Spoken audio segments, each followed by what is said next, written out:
கன்னியாகுமரி, நெல்லை, தென்காசி உள்ளிட்ட மாவட்டங்களில் கன முதல் மிக கனமழைக்கு வாய்ப்பு இருப்பதாக சென்னை வானிலை ஆய்வு மையம் தகவல் வெளியிட்டுள்ளது. இது பற்றிய முழு விவரங்களை அறிவோம். எமது செய்தியாளர் தாயுமானவன் இணைகிறார். தாயுமானவன், வணக்கம். ஏற்கனவே சற்று நேரத்திற்கு முன்னதாக தஞ்சை மற்றும் ராமநாதபுரம் மாவட்டங்களில் அதிக கனமழை பெய்வதற்கான வாய்ப்பு இருக்கு. ரெட் அலர்ட் எச்சரிக்கை விடுத்திருந்தது. தற்பொழுது தென்காசி, நெல்லை உள்ளிட்ட மாவட்டங்களில் கன முதல் மிக கனமழைக்கு வாய்ப்பு இருப்பதாக வானிலை ஆய்வு மையம் தெரிவித்துள்ளது. முழு விவரங்கள் என்ன? தென் தமிழக கடலோர பகுதியில் மேல் வளிமண்டல கீழடுக்கு சுழற்சி என்பது நிலவி வருகிறது. இதன் காரணமா இன்றைய தினம் தமிழகத்துல அநேக இடங்களிலும், புதுவை மற்றும் காரைக்கால் பகுதிகளிலும் இடி, மின்னல் மற்றும் பலத்த காற்றுடன், அதாவது மணிக்கு 30 முதல் 40 கிலோமீட்டர் வரை லேசானது முதல் மிதமான மழை பெய்யக்கூடும் என அறிவிப்பானது வெளியிடப்பட்டிருக்கிறது.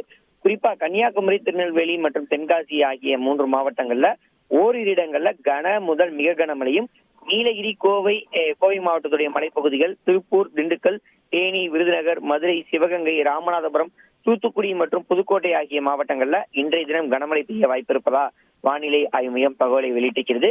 மேலும் நாளைய தினத்தை பொறுத்தமட்டில் தென்காசி, தேனி மற்றும் திண்டுக்கல் மாவட்டங்கள்ல ஒரு இடங்கள்ல கன முதல் மிக கனமழையும், கன்னியாகுமரி, திருநெல்வேலி, தூத்துக்குடி, விருதுநகர், மதுரை, திருப்பூர், கோவை, நீலகிரி, ஈரோடு, சேலம், தருமபுரி, கிருஷ்ணகிரி மற்றும் திருப்பத்தூர் ஆகிய மாவட்டங்கள்ல கனமழை பெய்ய வாய்ப்பு இருப்பதா வானிலை ஆய்வு மையம் தகவலை வெளியிட்டிருக்கிறது. தமிழகத்தை பொறுத்தமட்டில் வருகின்ற 21ஆம் தேதி வரை பரவலாக பல்வேறு மாவட்டங்கள்ல மழைக்கு வாய்ப்பு இருப்பதாகவும், குறிப்பா கன முதல் மிக கனமழை பெய்ய வாய்ப்பு இருப்பதா வானிலை ஆய்வு மையம் எச்சரிக்கை விடுத்திருக்கிறது.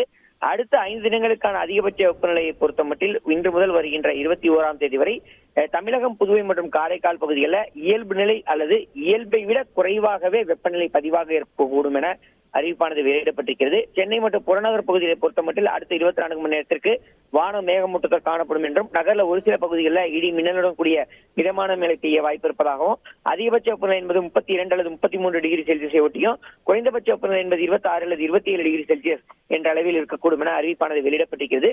இதேபோல் மீனவர்களுக்கான எச்சரிக்கையை பொறுத்தமட்டில் குமரி கடல் பகுதி, மன்னார் வளைகுடா மற்றும் அதனை ஒட்டிய தென் தமிழக கடலோர பகுதிகளில் மற்றும் இலங்கையை ஒட்டிய கடலோர பகுதிகளில் சூறாவளி காற்று மணிக்கு 40 முதல் 45 கிலோமீட்டர் வேகத்திலும், இடையிடையே 55 கிலோமீட்டர் வேகத்திலும் வீசக்கூடும் என்பதால் மீனவர்கள் வருகின்ற 21ஆம் தேதி வரை குறிப்பிட்ட சில பகுதிகளுக்கு மீன்பிடிக்க செல்ல வேண்டாம் என வானிலை ஆய்வு மையத்தின் சார்பில் வலியுறுத்தப்பட்டிருக்கிறார்கள். தகவல்களுக்கு நன்றி தாயுமானவன். செய்திகளை உடனுக்குடன் தெரிந்து கொள்ள உடனே சப்ஸ்கிரைப் பண்ணுங்க.